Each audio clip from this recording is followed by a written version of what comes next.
الزمالك هيلاعب زيسكو يونايتد الزامبي الكونفدراليه الافريقيه الاسبوع الجاي الجوله الخامسه. كان فاز اخر جوله على المصري البورسعيدي 2-1 والزمالك موجود في صداره المجموعه. واقعه غريبه جدا الحقيقه. الزمالك حجز تذاكر الرحله من فتره. حلو الشركه مستنيه ان الزمالك يبعت فلوس الحجز. طبعا وسط الازمه الماديه اللي الزمالك بيعيشها الزمالك ما بعتش. ووصل الامر ان الشركه كانت هتلغي الحجز لنادي الزمالك. هتلغي الحجز لنادي الزمالك لولا ان تم انقاذ الموقف في اللحظات الاخيره وتم توفير فلوس وبعتوه للشركه. يعني مش عارف الحقيقه.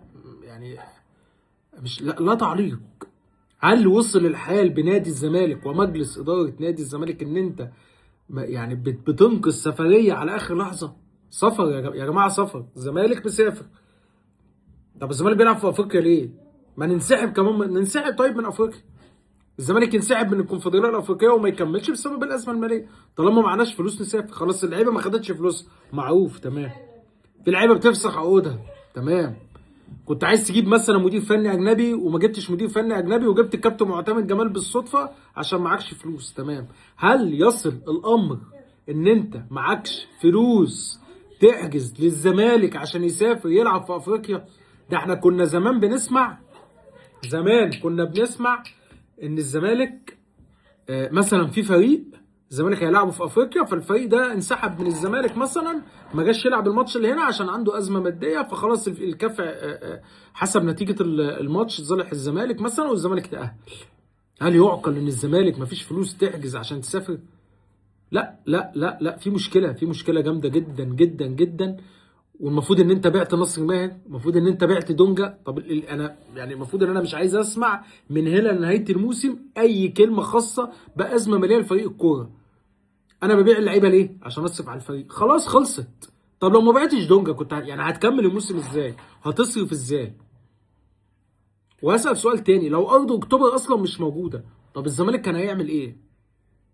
هقول لك انا الزمالك كان هيعمل ايه. استاذ ممدوح عباس من بدايه الموسم وهو بيصرف كتير جدا وهو دفع كتير جدا جدا.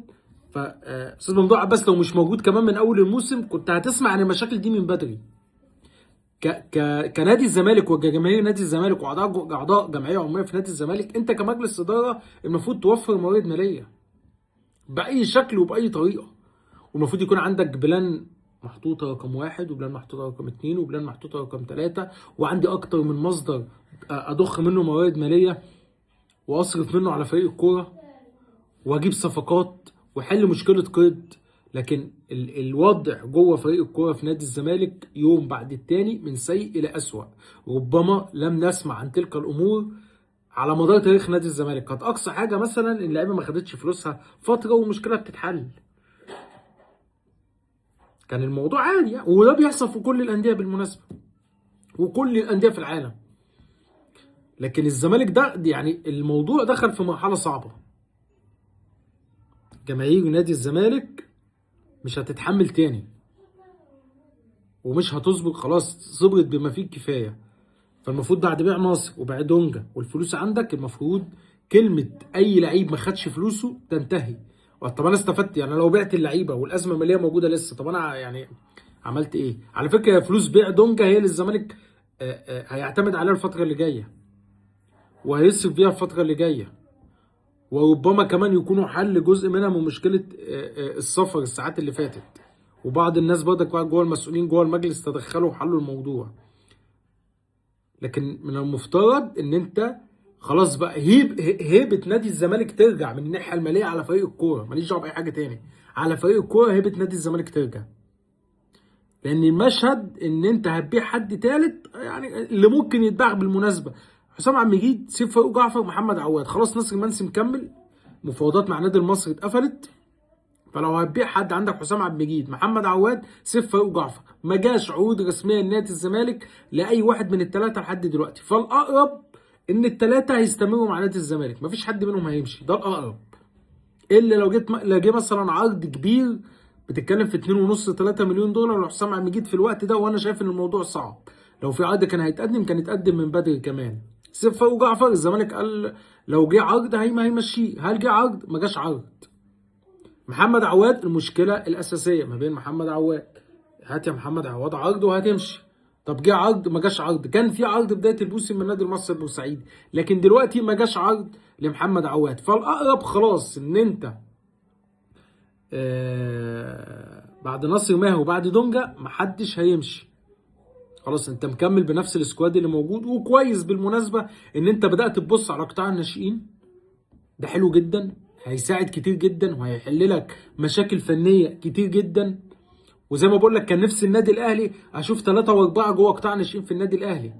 طالما انت كده كده بتجيب صفقات بتقعد شويه وتمشيها، وده الواقع جوه النادي الاهلي، فالاجدى ان انت توفر الفلوس اللي بتدفع دي، ويا باشا ادي الفرصه لقطاع الناشئين. يعني في مراكز فيها 2، طب ما صعد عنصر جوه قطاع الناشئين ويلعب وياخد فرصته ويكتسب الثقه، وربما بعد 6 شهور ابيعه واكسب فيه ماديا. لكن مصطفى العش مشي، طب هو لعب فين ومشي فين؟ احمد رضا مشي، طب هو لعب فين ومشي فين؟ هل النادي الاهلي استفاد منه؟ هل النادي الاهلي يعني استفاد من العش او استفاد من احمد رضا؟ هل هم مقتنعين ان اللعيبه دي انا هستفيد منها بنسبه 100%؟ مش عارف الحقيقه. بس زي ما بقول لك كنت بتكلم في فيديو من شويه ان النادي الاهلي وصفقات النادي الاهلي عليهم علامات استفهام. النادي الاهلي بيجيب صفقات مش بيستفيد منها.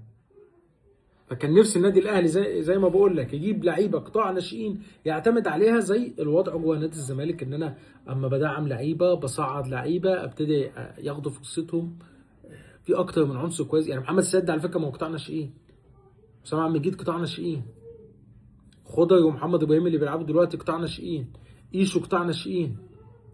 اللعيبه دي انت هتستفيد منها الفتره اللي جايه. يعني اللعيبه دي لو لعبت وتالقت من هنا لحد نهايه الموسم انت هتستفيد منهم وهتبيعهم وبارقام كويسه كمان، شكرا.